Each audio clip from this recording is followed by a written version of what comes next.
Welcome to the Immigrant Entrepreneurs Podcast, episode 44. I believe we're all entrepreneurs. Oh, I Every one love of us. that. Okay.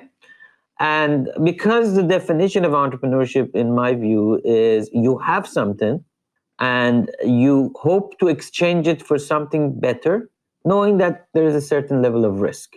Today, we have Sid Mohasseb on the show. Sid came to the United States at 16 years old to go to a boarding school. His very first job in the U.S. was a teacher's assistant at the college he attended. He used to clean windows and doors at a store, and his entrepreneurial drive was always within him. So he launched a company at 21 years old. Remember, this is only 5 years living in the United States, and the company was called Fairfax International. He launched this company when fax machines were the thing back in the day. The company was launched merely by accident because the company he used to work for went bankrupt. The things that him and his partner did to advertise and to find leasing were just pure creativity. Sid went on to create several different companies. He's a teacher at University of Southern California. He's a speaker and also took the stage on TEDx. Not only that, he's an amazing author of several books, and his most recent one called You Are Not Them is just absolutely amazing. As a professional fund manager and angel investor, Sid has mentored dozens of entrepreneurs, met with hundreds of startup companies, and reviewed countless business plans. Sid is definitely a thought leader that brings innovation and change wherever he goes. You're going to absolutely love the talk with Sid, so let's dive right in. All right, Sid, thank you so much for joining me on the Immigrant Entrepreneurs Podcast. I truly appreciate your time, and I'm super excited to hear all about your journey. So welcome to the show. Thank you for having me, Elena. It's great to be with you and your audience. So let's talk about your immigrant journey. Tell us where you're from and when did you come to the United States? 1976, that kind of ages me a little bit. No, it doesn't. And that's about 44 years ago, and originally from Iran. Okay. And how old were you when you came to the US? You're supposed to age me here. I was 16. Okay, see, this is where the story begins. Yes. At 16 years old, how in the world did you come here? Did you come with your family? No, I came alone. And it is actually potentially an interesting story because I have hemophilia, which is a blood disease. You can bleed if you're hurt or you get a cut, or if you hit your, leg or something somewhere, then you get black and blue. For me, that doesn't end there. It just continues to bleed. It's a deficiency of a particular blood factor. Mm-hmm. So I was rather protected in Iran, and I had a problem that took me to hospital, which proved to be nothing, by the way. And I was in the hospital because I had some pain and they didn't know what it was wrong. And I was reading a lot of books and a lot of newspapers. And for some odd reason, I came to the conclusion that I should come to the United States. And books on what? Just generally, I was reading a lot of stuff. I mean, it's so long ago, I don't remember. But I remember I was reading a lot of news on newspapers and stuff about what's going on and prosperity and people and all that sort of stuff. Nice. And my father came to the hospital one day, and I was 15 then. And I said, hey, I want to go to America. And he says, absolutely no way. It's ridiculous. It's not possible. My mom had even harsher words for me. And basically they said, that's it. That's the end of that. Being a little bit of a stubborn guy, I went ahead and I applied to some schools. And got an I-20, got accepted. I couldn't get my passport, however. I needed my father's signature. Uh-oh. So I got all of that sorted and the applications and all that sort of stuff. And I went to a great uncle, Middle Eastern countries and some, other countries, Italians and others. The family, the elders have a particular weight in decision making. Yeah. So I went to the elder uncle and I told him a story. I said, I want to go to America. My parents are against it. He asked, "Why do you want to go to America?" And I started telling him the story, which I'll share with you in a minute. But I said, in a small water, and he said, okay, you can go. So this was a story that my grandfather told my father when they were 7 years old, when he was 7 years old, coming from a small town in Iran to the capital. And the story was that my dad asks my grandfather, "Why are we going to Tehran?" And my grandfather said, "Because in small water, small fish will grow. In big water, big fish will grow. And I want my children to be big fish." Mm. So the minute I said that, my uncle says, "Okay, I'll go talk to him." And I stood outside for about an hour and a half. And finally they called me in and said, "Okay, you can go." So your dad signed the passport? Yes, he signed the passport. And a few months later, I was on a plane and I came and I went to a boarding school. And they were first supporting me, but then we had the revolution in Iran. So money was cut and we had to make it on our own, basically.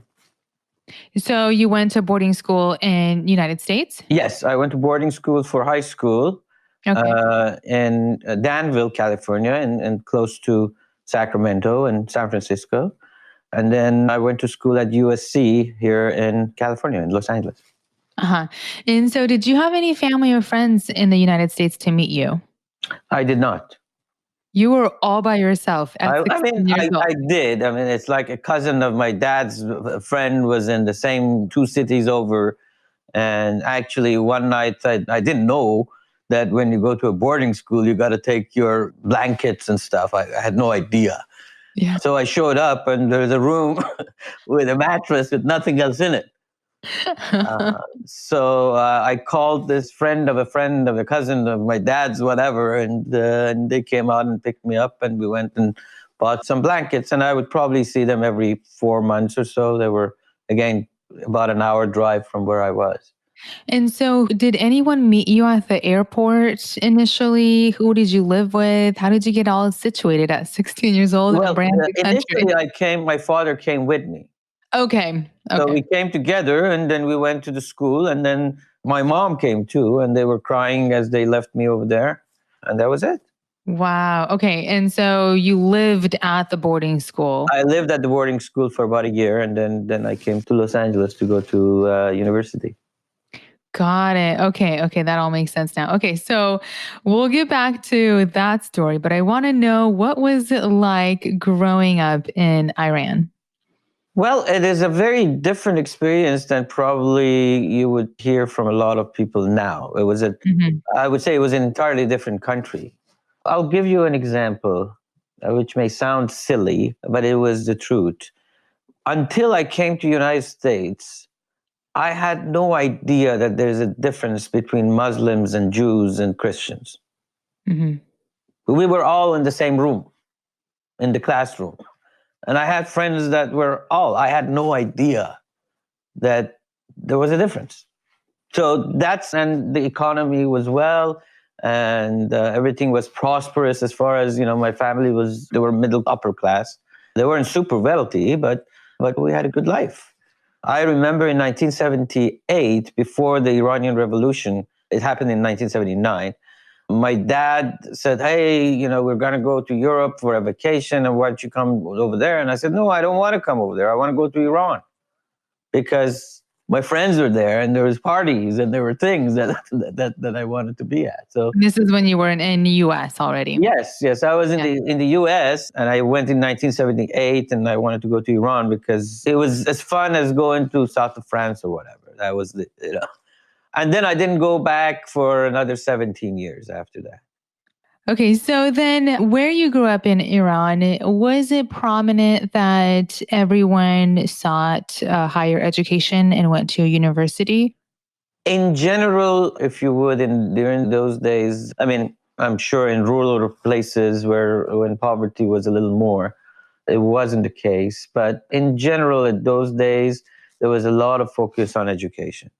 It is hard to get into universities in Iran. You have lots of universities, but you also have lots of applicants who are extremely smart and very hard workers. So yes, education was something that people would value a lot.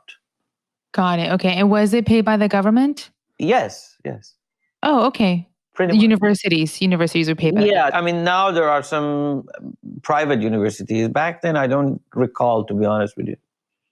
They were Got it. mostly public schools.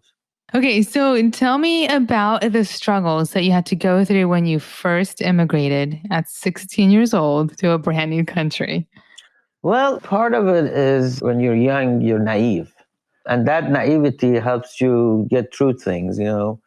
And I think it has to do with your beliefs. And because of the disease that I had, I was a little maybe different mindset than others. I appreciate everything that life brings me because the alternative is not that good. So English was an issue. I couldn't speak English. So I was mostly quiet and listening. I remember when I graduated, in the school that we were, the professors or the teachers would introduce you when you were getting your diploma. And the guy who was introducing me said, there is a guy named Sid. He joined us about a year ago and he spoke no English. Whatever we asked him, he said, no problem, no problem. And then we figured out by the end of the year why it was no problem. He had friends in every places and aced all of the tests, so that was no problem. But for me personally, it was not necessarily something that I could engage as much as I'd like to. And the environment was different. I went to an all-boys school in Iran. This was a very liberal place. Yeah. So there were changes, but the things that you learn, I'm going to admit to your audience that I smoked from the age of 16. And I remember I wrote a check for 43 cents to get a pack of cigarette, and the check bounced. And I didn't know anything, Yeah. So quickly, what happens at that age is quickly you learn how to trust, you learn how to be trusted, you learn your friends. You make mistakes that I think are not as detrimental if you have a right perspective. So my suggestion is I tell people for their kids, if you think that your kid has the right fundamental mindset and is not at the verge of being super depressed or turn to drugs or anything, I would recommend what I did because I think it strengthened the character.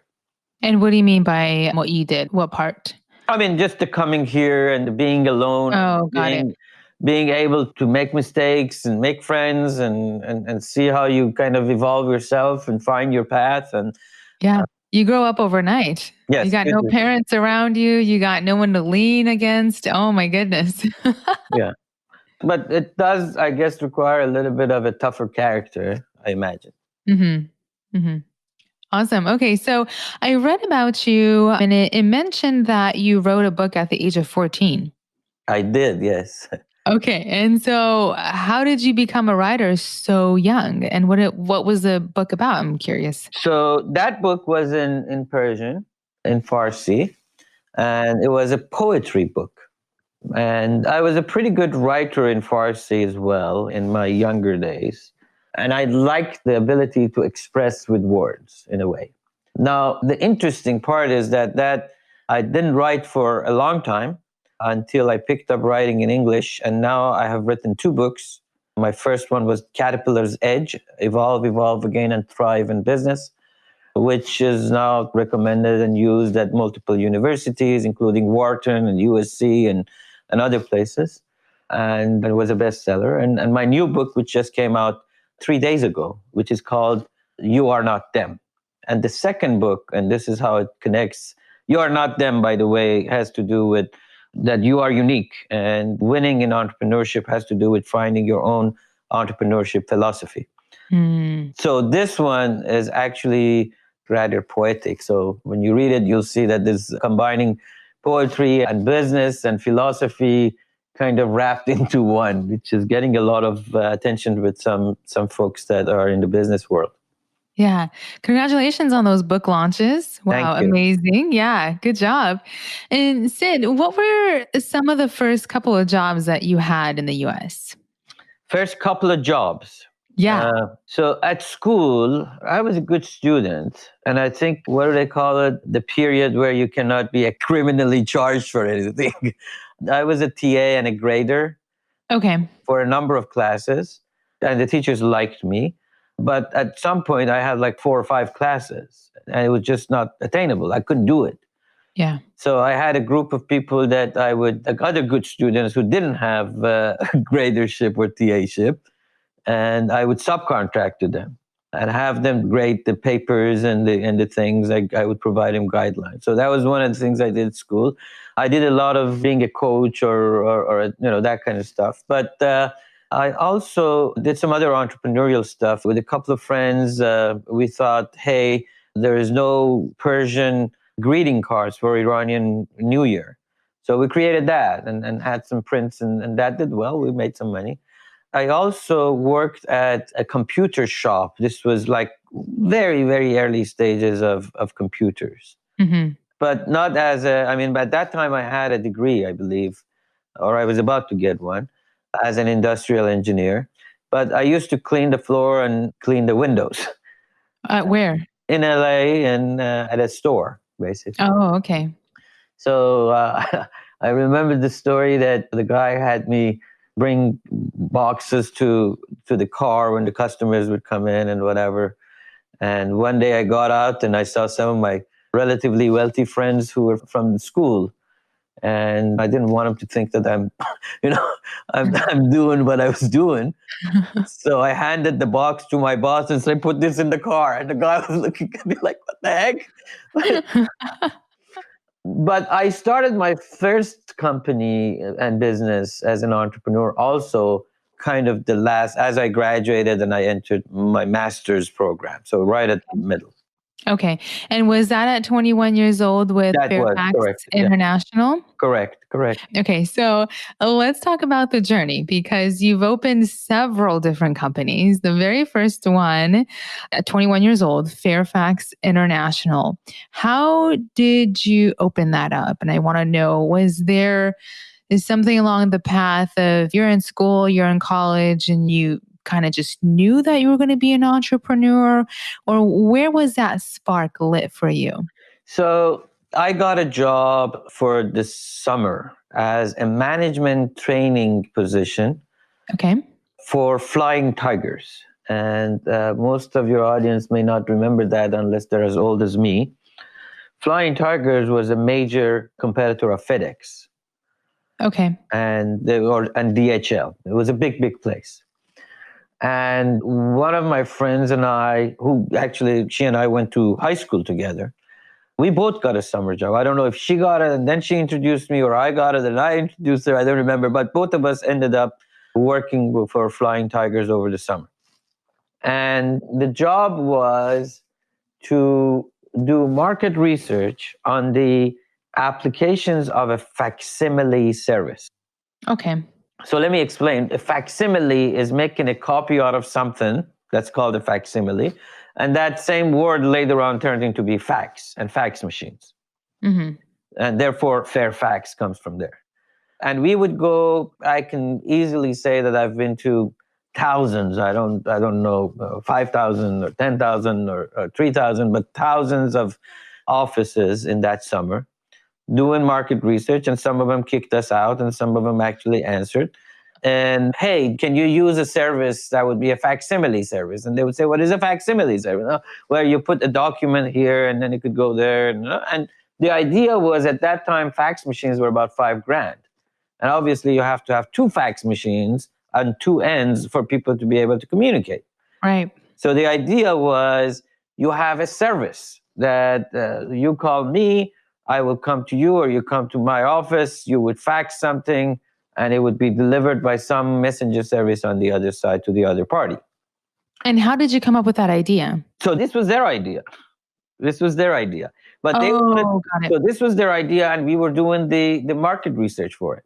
But their idea was they had a big network of people. They were just like FedEx. So you'd go into their store and they would do this for you. And then on the other end, somebody would come and pick it up from the other store. And the requirements was $200 million of investment. Wow. So I went back to school after summer and my friend stayed there for another month. And then she called me one day and said, hey, Flying Tigers is filing for bankruptcy tomorrow. Wow.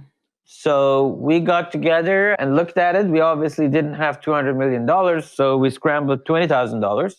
I borrowed 2,500 and she got something from, I think, her parents. And we got two other people involved and we started the business.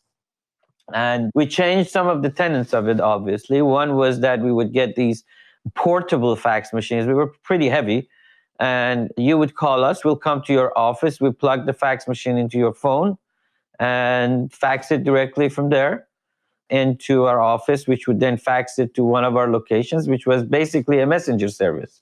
Mm-hmm. So we would put one of these machines in a messenger service and say, hey, whenever you get this, it's kind of like you get a call from somebody, just deliver it.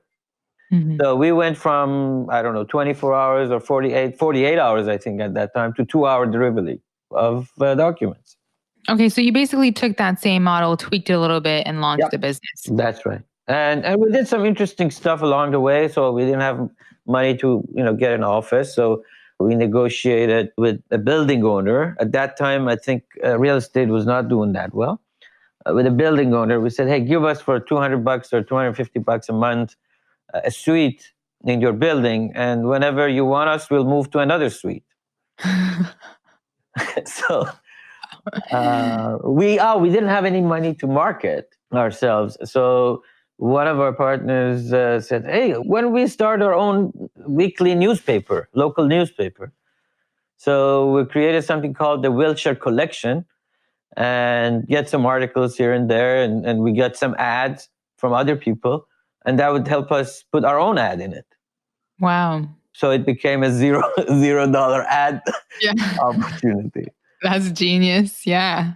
So that was the journey. And at some point, then my father wanted me to go back to Iran. So I sold my shares to my partners. This was 1983, I believe.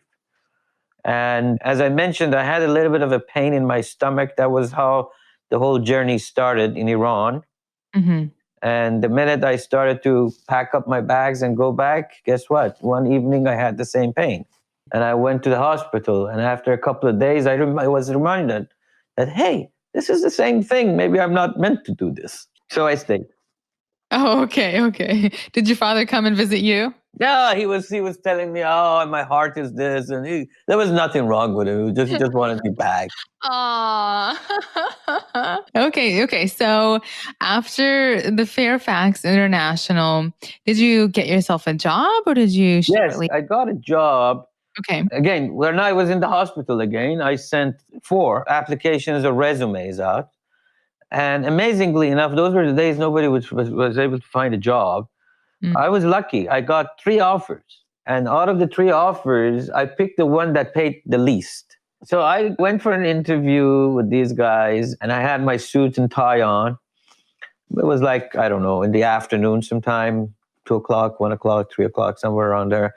Yeah. And we did the interview. It went well. And through Los Angeles traffic, I drove back I had a little place, a studio. And the minute I got in, I took off my tie and my jacket and the phone rang. And, we didn't have any cell phones or anything. The phone rang, I picked it up.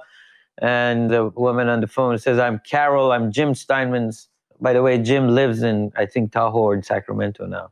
And Jim wants to meet you. Jim was the president of the company. And I said, oh, that would be wonderful. Next week, when do you want? He says, no, he wants to meet you tonight. Oh. I said, okay.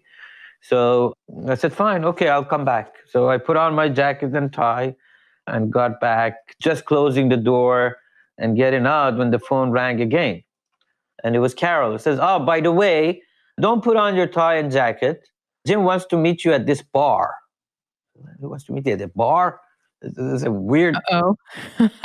So you can imagine what was going on. Oh, what the heck? This is just, Uh-oh.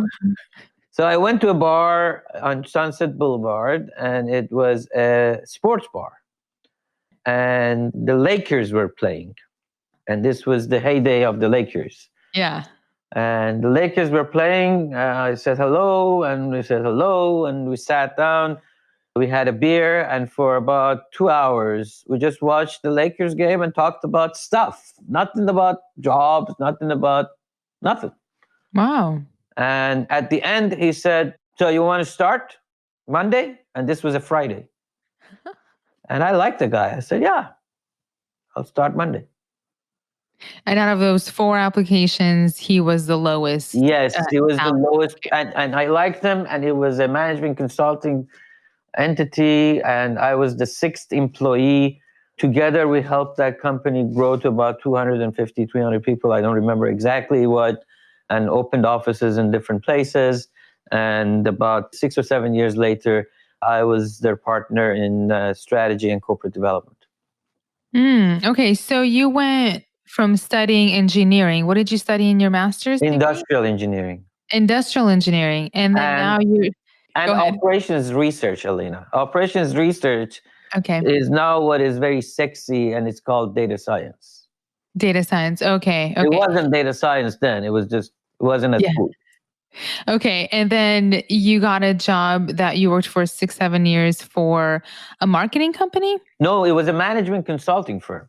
Management consulting, which is completely different from what you studied, right? Well, no, it's basically industrial engineering is a lot about systems and performance and all that sort of stuff. So I was just applying the same techniques, and I was about to use computers then, and I had a different flavor of things that I brought to the table.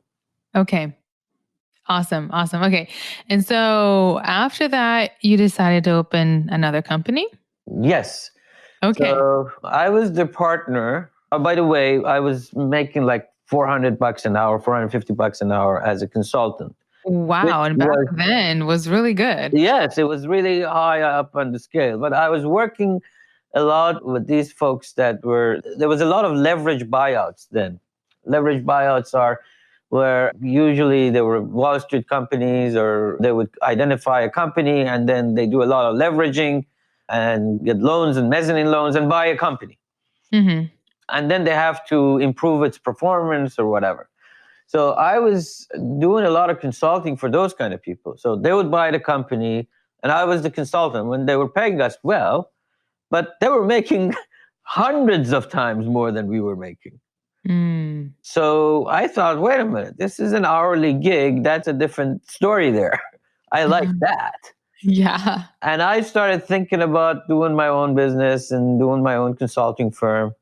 And actually, there was a guy who was a friend of my dad who made me kind of jump ship, essentially. And at that time, I was making good money. I mean, I was 26, 27 years old, 28 years old.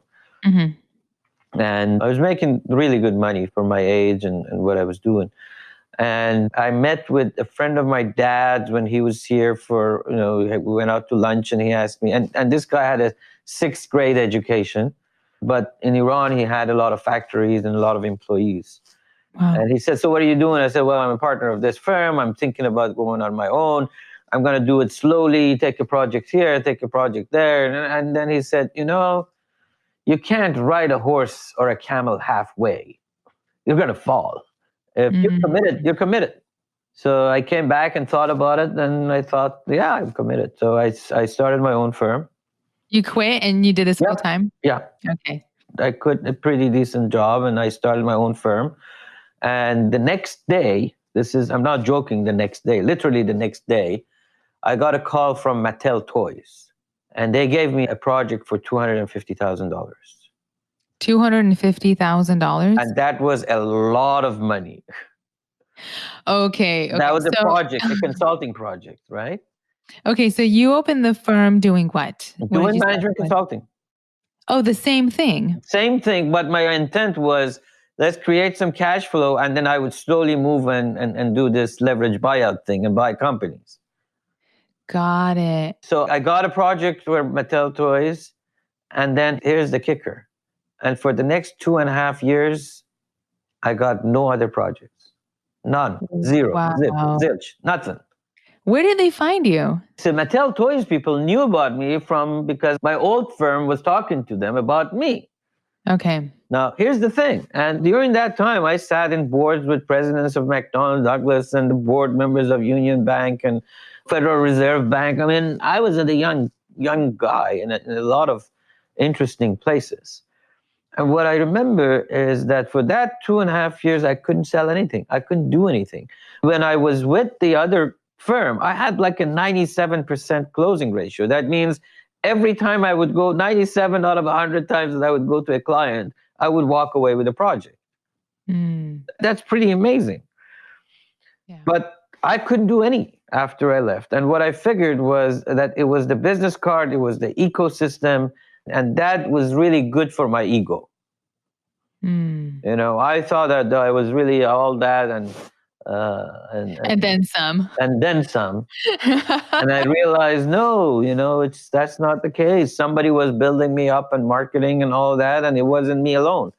And that was a good lesson in ecosystem and having teams.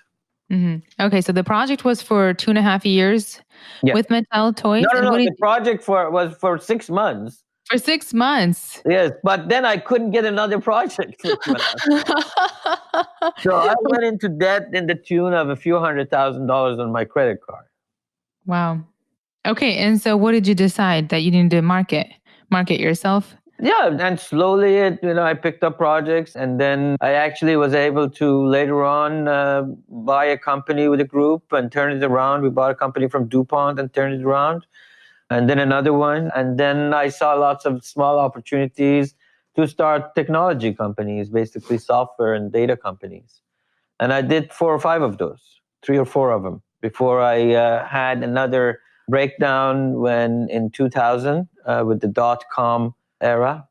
And then you did a carve out. That means taking a piece of a company out of another company, and built that in 2.5 years to about 30 times revenue increase, and then got out of that and became an investor.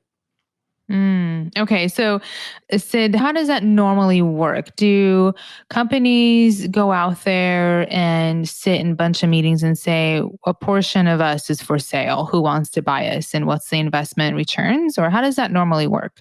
On which side, the buyer side or the seller side? If a company wants to, I guess, sell some of their portions, how does that work? That's a carve out, as they call it. Okay. And that means carving a little piece of a business and bringing it out. Okay. So usually it's done for a number of reasons. And one is that entity is not doing well. Yeah. So you want to separate it, sell it, and it may be a turnaround of some sort, because it's impacting the effectiveness and the profitability of the main business. So that's one reason. Another reason that it's doing really well, and the main company can use the cash flow. The third reason is to create focus. So we have 3 companies all doing 3 different things, and we say, hey, really, this is a better company for us to put all our efforts on. So that's normally one of those 3 reasons would drive a transaction. Do they go to venture capitalists to do these transactions? No. So depending on the size, they would go to some sort of investment banker or a business broker. If the size is small, they go to a business broker. If the size gets a little bit bigger, they go to an investment banker, which would then find who would be the right buyer for this. And it could be strategics. That means somebody else who's in a similar business that could use the customer base or the assets or the technology of this company. Or it could be a private equity firm, which is companies that would buy a piece of the business, a piece of another company, and try to inject more money in it and grow it. Venture capitalists, like the angel investors, which is where I had played in the past 10, 15 years, they play in earlier stage companies. So it's not a carve out of something else. It's some business that can grow really big, and they attract investments, the Ubers and the Googles of the world type of stuff. So is that what Chipotle did at a period of time where they had McDonald's own portions of their company? So that's what, they would go out, people, and have investors as a round of investments. Those kind of things are usually private equity deals. Some of them are VC deals, true. And some of those investors could be other corporations. So it could be McDonald's making investments in Chipotle, or it could be a venture capitalist making that investment. But basically, it's the investment arm of McDonald's. It's not McDonald's as you know it. Yeah. Okay. And so then did you say you opened several IT companies? Yes, I did. I opened up a couple of software companies, and then one of them was in basically creating software for courts. It was a process re-engineering idea, which was at that time hot. Okay. So I did some of that. One of them was creation of what we called competitive knowledge, was aggregating data. This was before internet was internet. Now you see a lot of this happening, but that was a little too early for the time. Mm-hmm. And we did attract venture investment into that. And then after that, I became an investor for a while. So in that period, I had a lot of investments in a whole host of companies. One of them, the last one, I sold to KPMG, which is a large advisory and an audit firm. Okay. And so the other IT companies, you sold them as well? Yes. One of them didn't work. Okay. And the rest, I sold them at different ways. Okay. And why did you decide to exit from those? I am exit-minded in general. Okay. There are different DNAs for people. And I'm not one who I get bored. I like to create, I like to build, and that's just in my nature. And people say, how do you do this? I write books, I write articles, I teach at USC on both business school and the engineering school now, and I have a whole host of investments and advice and people that I advise, and they're in entirely different businesses, from technology to medical devices to you name it, distribution and banking. And the reason is that it keeps me alive. Yeah, It keeps so much me energy. motivated. Yeah. And so Sid, in the questionnaire, you mentioned you had employees from 0 to 1,000. Is that 1,000 in one company, or just overall you've managed 1,000 employees? I've had, thousands of employees. And, when you ask the question, I guess in your form, I've had 300-400. I've had the companies where I had a few thousand under my direction. And I've had companies that we had one employee, just like what I have now. I have one engagement manager who manages my speaking engagements and things like that. Because of the nature of things that I do. But I have companies that I sit on the board or work for that have hundreds of employees. So how did you manage the leadership from coming here 16 years old? Did you know that you were going to be an entrepreneur all your life and you were kind of born for this? How did you manage the leadership and managing all these different employees? That's an excellent question. And it may sound like I'm promoting my book, but I'm not. This is who I am. So and the book is a reflection of who I am. And I am a believer, and this may sound, again, a little bit philosophical, because some people call me the entrepreneur philosopher, because I sometimes philosophize things. Yeah, it's all good. And I use a lot of analogies, so stay with me. No worries. Here's the thing. I believe we're all entrepreneurs. I love that. Okay? And because the definition of entrepreneurship, in my view, is you have something and you hope to exchange it for something better, knowing that there is a certain level of risk. So a mother who goes out, works hard, gets a paycheck, brings the money home, maybe saves it for a Christmas gift for their kid, they're exchanging something that had or they've earned with something that gives them more joy, which is the happiness of their son or daughter. A student that goes to college, works hard, spends a lot of money on tuition, stays up all nights for many, many nights in order to get a degree. And he or she would think that this degree would make his or her life better, but knowing that there is a risk. So we're all entrepreneurs. The question is, first, do we know that we have this? And the key is the talent. We have the talent. Now, how we use it is a different story. Some of us would look at the Elon Musks or the Jeff Bezos or the Henry Fords or Warren Buffetts of the world and say, well, we're not them. So we're not entrepreneurs. No, we're not them, because they're all different. They're not like each other either. They're all different.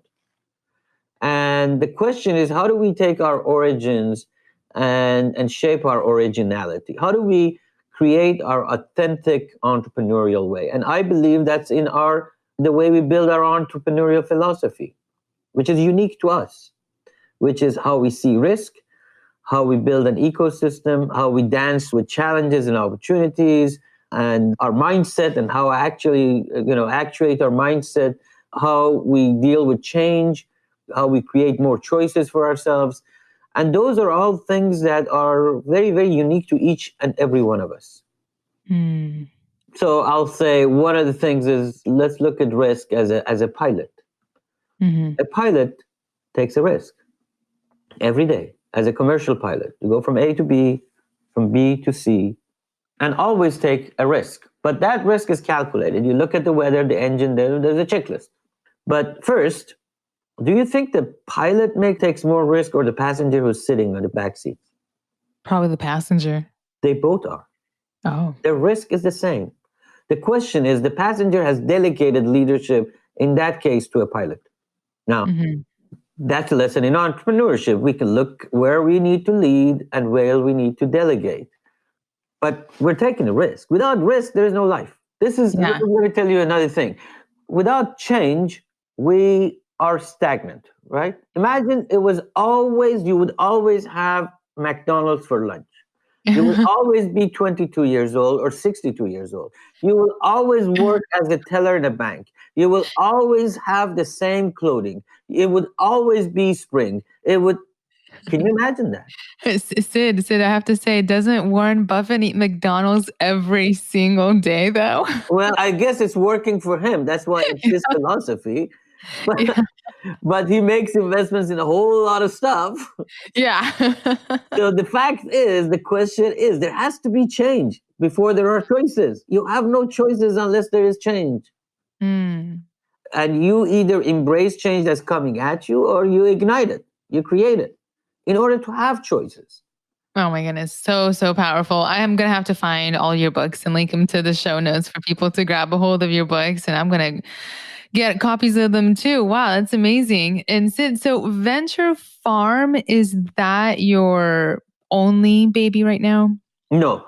And so I do, again, multiple things. One is Anabasis, which is an advisory firm. And under that, I do a lot of speaking engagements, large or small. I do stuff for CEO conferences, for entrepreneurs, for, Microsoft partner events, and all sorts of different speaking engagements. Okay. And I also do advisory work for relatively larger organizations. Then I have Mohasseb Investments, which makes investments in early stage companies, which is done only by me without any partners. And then I have Venture Farm, which is a conventional fund that makes investments in early stage companies as a fund. So those are the three different vehicles. But then I'm on different boards and different places. So it's a mixture of things, if you would. Yeah. You still have your hands in a lot of different places, Correct. which is awesome. Yeah. Correct. That's awesome. And as I said, about a quarter of my time is also teaching at USC, University of Southern California, as a professor. And what classes? Is it entrepreneurship classes? No, I teach dynamic strategy, which is a combination of analytics and strategy, because I believe that all of our strategies are now temporary. The old days are gone. We need to be able to change, shift, and we need to create strategies that are in waves. And the thing that says, hey, here's what I'm going to be for the next 10 years, those days are gone. Yeah. And that means you have to have a whole different approach to building strategy. Yeah, you're a busy guy. That's awesome. I love it. Not a trouble. Yeah. So Sid, I'm really interested. Did you have any mentors that helped you out to start any of your businesses? Of course. Now, let me tell you what I have concluded now, and I tell you about some folks that have impacted me greatly over the years. Okay. And this is what I have come to believe today. And this is, again, one of those concepts I talk about in the book. There is an Indian phrase called up guru, like up and down, guru, like a guru. Mm-hmm. An up guru is the guru that is next to us now at any time. So my up guru may be one thing now, and it could be 10 minutes from now or a day from now, something else. And here's the idea. It is not the guru that matters. It is us, and if we're listening, that matters. We can learn from a bumper sticker on a car. Yeah. We could be motivated by it. We could learn from a teller on a bank. We could have a conversation together. And I mean, I've done interviews where the speaker or the interviewer has asked me a question, and I said, "Boy, you are my op guru now." And they say, "What the heck? What do you mean?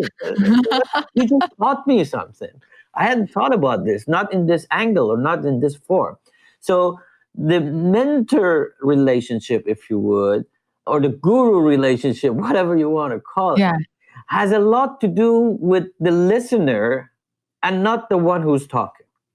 Mm.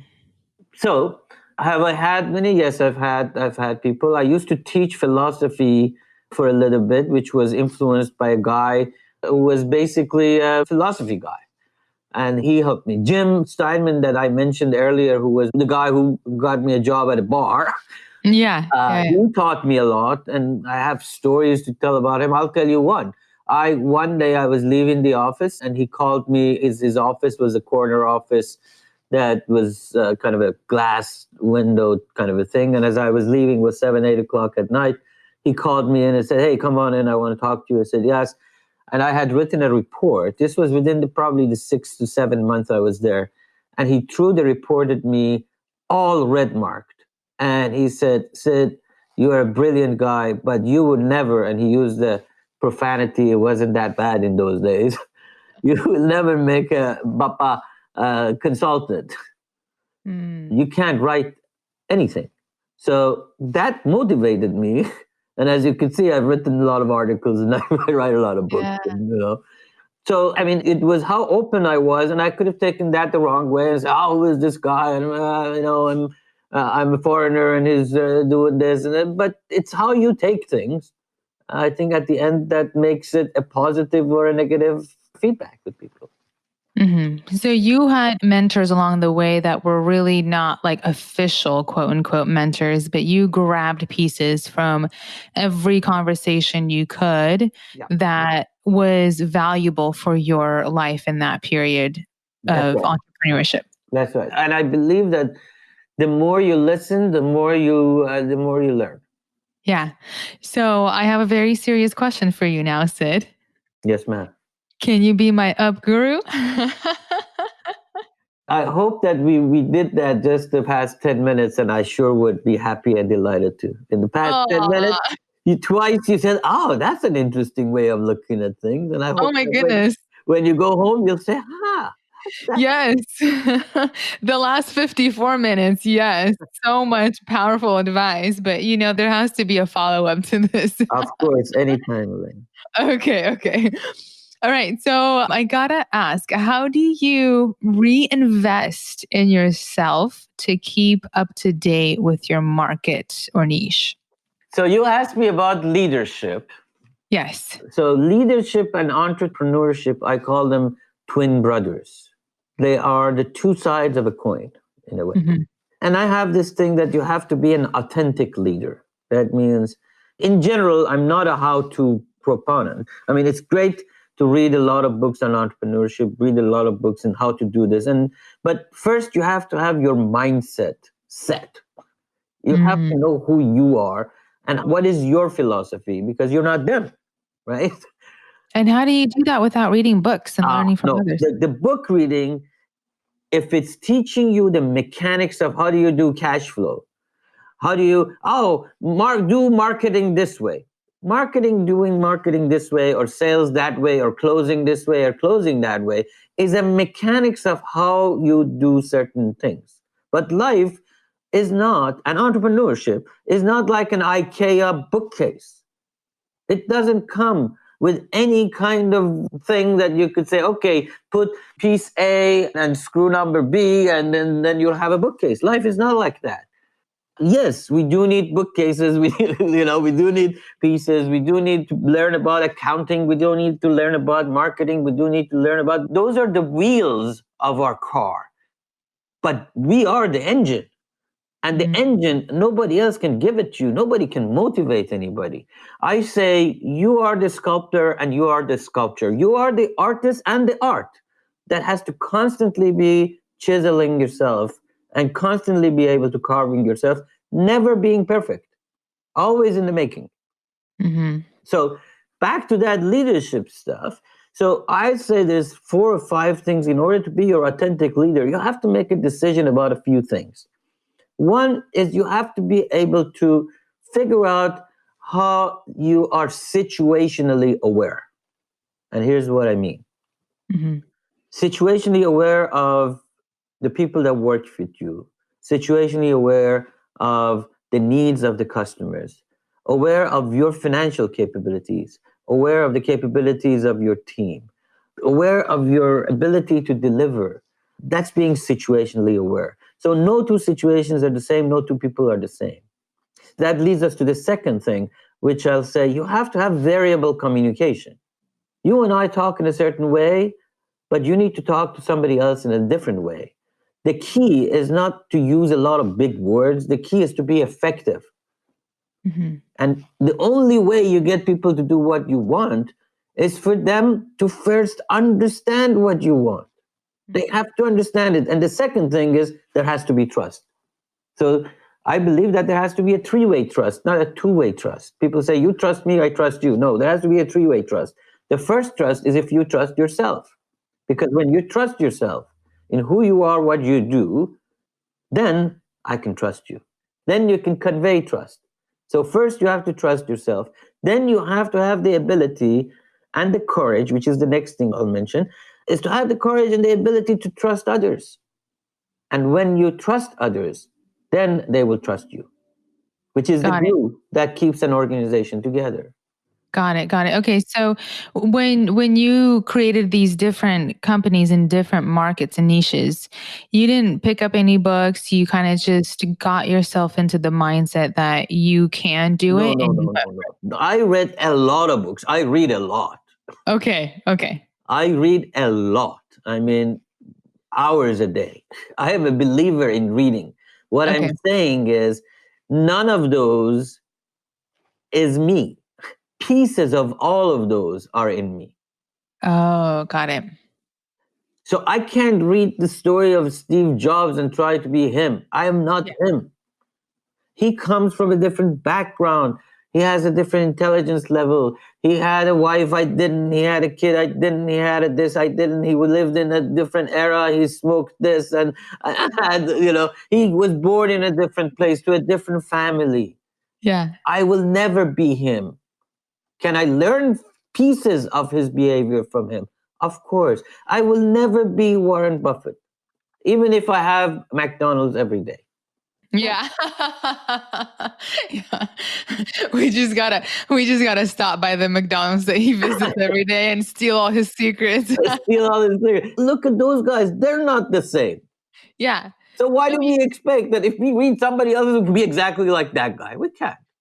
yeah, no, you're totally right. You're totally right. And that's what a lot of people don't talk about. And you bring a very fresh perspective to this because a lot of people can see the Warren Buffetts, the Bill Gates, the Mark Zuckerbergs, and say, okay, they did that. How can I be the next them? So they read about all these awesome biographies of these really cool people and say, okay, well, they're billionaires or they're millionaires. How do I become them? But you're totally right. We cannot become them.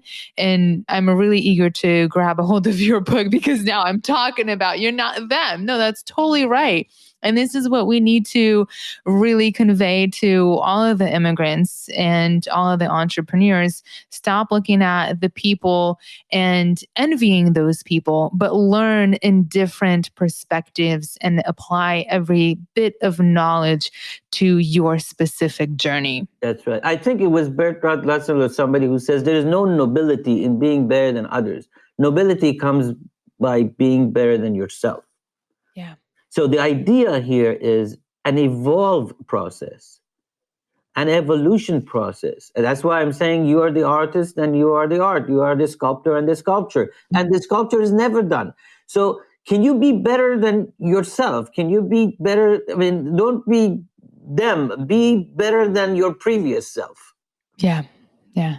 Awesome. Wow. So powerful. Thank you so much. Oh my goodness. Okay. So we do talk about successes on the show. Are there any successes that you would like to outline from your immigrant entrepreneur journey? And I know you've mentioned so many, but anything else that you would like to add? I'm not sure what you mean by success. And let me explain this, because my view is I would consider every failure that I've been able to learn from a success. Okay. And a failure is when I haven't learned from something. That's a mistake. Mm-hmm. So if I've learned from it, I've tried to consider that a success. And if I haven't, I try to learn from it and turn it into success. Yeah. So there's no one event that I could say, hey, I did this or I sold that, or I think life is filled with a series of successes. Let's do a little math geometry thing together. Assume there is a point A. Just imagine a point A in the air, and then assume a point B in the air, maybe a couple of feet away, maybe 10 feet away, whatever. Mm-hmm. You can imagine where you're sitting between the door and the hallway, or between the desk and the wall. 2 points. Call one A and the other one B. Mm-hmm. If you draw a line between those 2 points, A and B, mathematics tells us how many points are between those two lines. Do you know that? Mm-hmm. Infinite. There are infinite points on that line that connects point A and B. Doesn't matter how far apart those two lines are. There are always infinite points on any line, between any 2 points. Mm-hmm. Now, if I draw a line C between A and B anywhere on that, there would still be infinite points between A and C and B. You follow me? Yes. Mm-hmm. Now, imagine A is when we're born and B is when we die. And C is any age, 8, 18, or 80 years old. There is infinite number of points and opportunities ahead, and infinite number of points and opportunities behind us.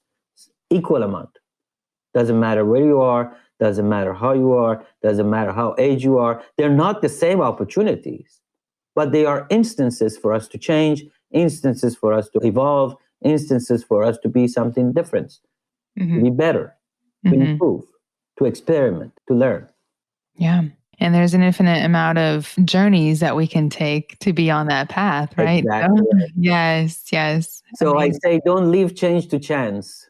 Yes. Awesome. Thank you so much. So, Sid, what does the American dream mean to you? The pursuit of happiness. And the pursuit of happiness to me is the same as the pursuit of entrepreneurship, which is take something that you have and turn it into something better, knowing that there is risk. Mm-hmm. And we do that every day. Can anyone achieve their American dream? Anyone who wishes can. Yeah. We are in the middle of us and our future. The future is unknown, but it's controllable. The past may be all known, but it is uncontrollable. It is done. So if the future is unknown, that means there are lots of probabilities and possibilities. And that's being able to exercise our talent of entrepreneurship, what we have. That may be our ability to make something, our ability to find something and resell, our ability to be a writer, an artist, whatever we are, a baker, a cook, to take what we have and exchange that, because that's at the core of entrepreneurship, this idea of exchange, to exchange that for something better. And that is pursuit of happiness. That is at the heart of every entrepreneur, and that is at the heart of, I believe, every immigrant. When they started the journey to come here, they said, I have something, I'm going to turn it to something better, knowing that there is a risk. You are, if you are an immigrant and you're here, whether you want it or not, you are an entrepreneur. You've already exercised it. Wow, so amazing. Oh my goodness, I'm soaking it all in. So, Sid, I'm really interested to know, how do you stay productive throughout the days to ensure that all business things are getting taken care of? Because you have your hands in so many different fields, and you're a teacher, you're a professor, you're investing, you're doing so many things. How do you stay productive? We all have good days and bad days. Yeah. So it'd be foolish to say that, you're always productive. Sometimes you get frustrated. Sometimes you're behind. Right. My approach is that the more I have actually on my table, the better off I am. Mm. And this may not apply to everybody. I mean, everybody is different. This is going back to we're all different. Yes. Some people like routine things that happens in a certain time, in a certain way. I don't. If I go from my house to my office, I usually take different routes. I don't like to go the same route. I get bored. But some people like the consistency and the comfort of knowing that that's the route they take. Mm-hmm. They eat at certain time, they do certain things. And so depending on who you are, you have to build your own way of being productive. And for me, the busier I am, it drives me to make faster decisions, which makes me more productive. So you do write like daily goals or weekly goals to ensure that you knock them all down, or you're just Yes, I do running at have. the Yes, speed of light? I do have a to-do list, Okay. which probably has 54 things on it. The day. Yes. And then I cross them off, and some are left, and some move up because I get an email. Some things are added to it, so it's a constantly evolving thing. Yeah. Now, let me say something that I know a lot of people love, and I'm not a proponent for it. Again, Okay. that's vision boards. Are you a vision board person, Elena? I have created one a long, long time ago. It's gone somewhere. I don't have an active vision board. No, I don't. Good for you. A vision board says that, see, you build a vision board at 20, 30, 25, 17, whatever age you are. Yeah. It assumes that you have enough knowledge to know what you're going to be at 27. Yeah. It's stupid. You don't have the knowledge. If you're confining yourself in who you are going to be based on the knowledge and expertise of when you were 17 years old, boy, you're shortchanging yourself. Now, we have to have a vision, we have to have ideas, but they are evolving ideas, changing ideas. You can't have a vision board that's my vision of life. Yeah. So everyone listening who has a vision board, burn them right now. No, put them in your mind and constantly change them and evolve them. Yes. Yes. It's I love it. not having a plan. It's having an evolving plan that is not driving you. You are driving the plan. You are the driver. Not the plan. Yes. Yes. Thank you. I love it. Thank you so much. So, Sid, is giving back, either volunteering time or giving back to the community, something that is part of your business values? Absolutely. Absolutely. Okay. Absolutely. I work with a lot of entrepreneurs, mentor a lot of students, do a lot of talks for non-for-profit stuff, donate my time here and there. Absolutely. But my main thing is to help entrepreneurs because I am a believer that that's our future. Let me say something. Today actually is one of those interesting days. And Okay. I don't think this would ever happen to me again. Okay. And it hasn't happened to now. So today I had 4 articles published at the same time. 3 of them have the same kind of a theme, which I want to mention. So I had an article on Time, an article on Newsweek, on Independent, and on USA Today, all published today, which is extremely rare. I have no idea how this could happen. With the idea that I believe that the time for the trickle-down economy is gone, and it is time for bubble-up economy. And by that, I mean the future belongs to the entrepreneurs, and we have to, in America, go back to our core competency. And folks can find the articles if they put my name in and Time or Newsweek or whatever. But here's the idea. The idea is we have gone to a place where we have elitism in a way that is controlling a lot of small mom and shop people and their opportunities. I believe that the next 10 years or 20 years is the time that we'll go back to what a lot of people call the 20s or the 30s or the 50s in America. There is tremendous amount of job opportunities, tremendous amount of innovation, creativity ahead of us. Tremendous. And this pandemic has just accelerated the opportunities. The question is, are we ready for them?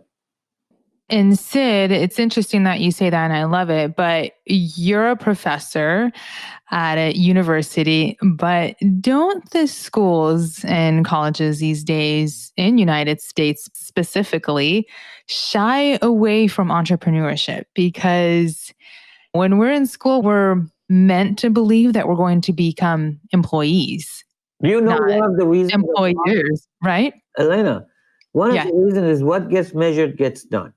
What gets measured gets done. The ranking of universities is centered around a few things: the money they get for research and how many of their graduates are employed immediately after they graduate.